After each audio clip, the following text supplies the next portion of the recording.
It's Sanctuary of Reality, my comic review series.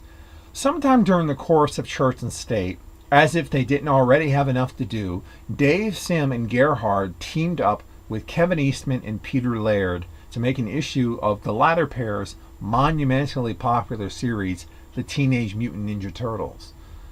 The two sets of black and white independent comic titans together under one cover? It's got to be worth a bonus video, right?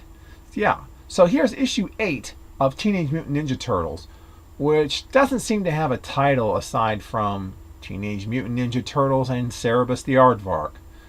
You can find this issue pretty cheaply, but it's actually reprinted numerous places, including in color. So let's check it out for ourselves.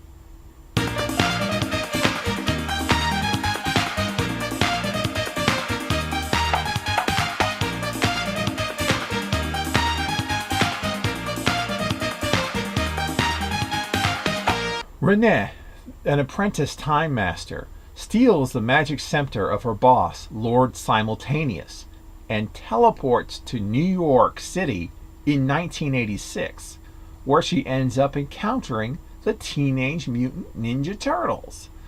When Lord Simultaneous attacks the Five to try to get his scepter back, Renee teleports them away to the year 1406.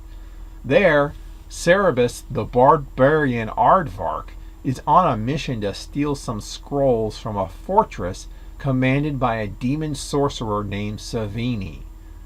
The turtles butt heads with Cerebus until Savini, sensing the arrival of the scepter, attacks and swipes it.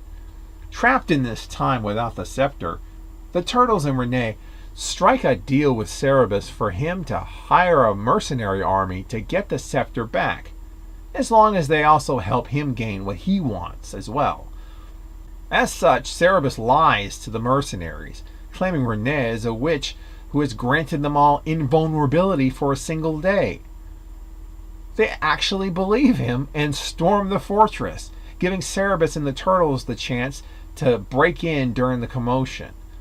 Savini, whose name changes to Savanti Romero inexplicably in the middle of the story, is kept busy using the scepter to provide dead warriors to fight the mercenaries, while the turtles, Cerebus, and Renee battle their way through the fortress.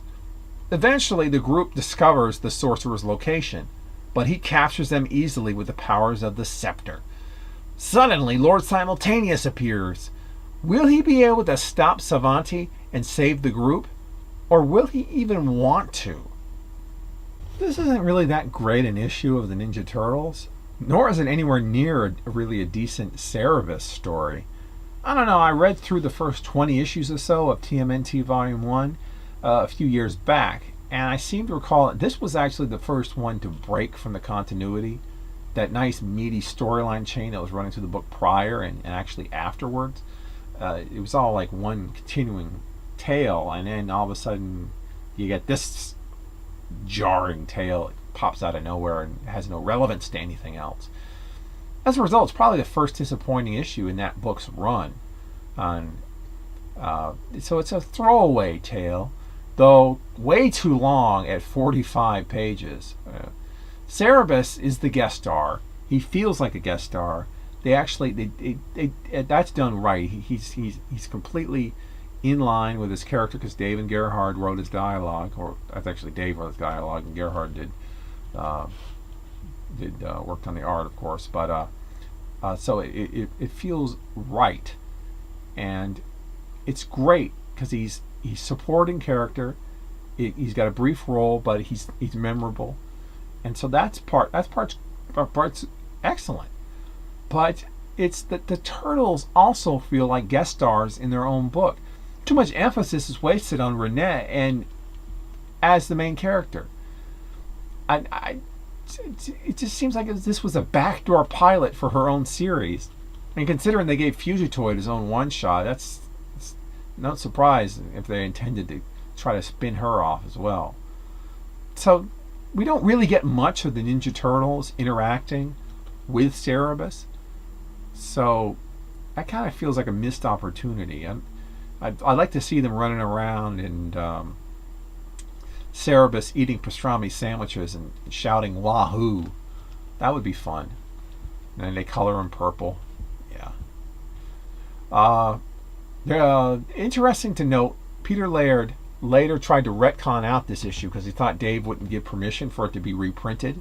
He didn't even try because Dave is okay with reprinting this issue as long as no people reprinting it don't try to lay claims to Cerebus, obviously. So when the rights changed to Viacom bought Ninja Turtles from Laird. He was okay with IDW took over the license, reprinting this issue. In fact, that started Dave into being involved with IDW for doing covers, and one of his upcoming book is going to be through them. So that's it's pretty interesting how that worked out. And that Laird issue that replaced it. Well, I was in a Laird issue. I don't think he even wrote it, but that replacement story is now just an alternate story, alternate history. Interesting to note, the this issue was adapted in more or less in some of the animated series. We had Renee in the animated series, but no Cerebus.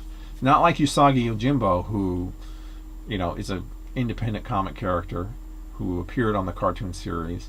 We never had Cerebus on there, which is kind of sad. That would have been fun. But anyway, so we got two things for you real quick. How's about a look at we've had Flaming Carrot meet Cerebus. We've had Flaming Carrot meet the Ninja Turtles. What about all three meeting each other? Well, Bob Burden did that. Well, it's one page. So it's just a pin-up. Look at that. It's kind of cool. It's funny. I don't know if you can read it, but look it up online. It's pretty funny. Yeah. Anyway, and another thing is, for one of Dave's Cerebus Kickstarters a few years ago was this poster, which is a collaboration between Dave and Kevin Eastman. After all these years, the two of them back together again after this issue, and it's an awesome poster, and I have it. So, yeah, that's awesome. But the issue wasn't. This issue 8, not so awesome. Oh well.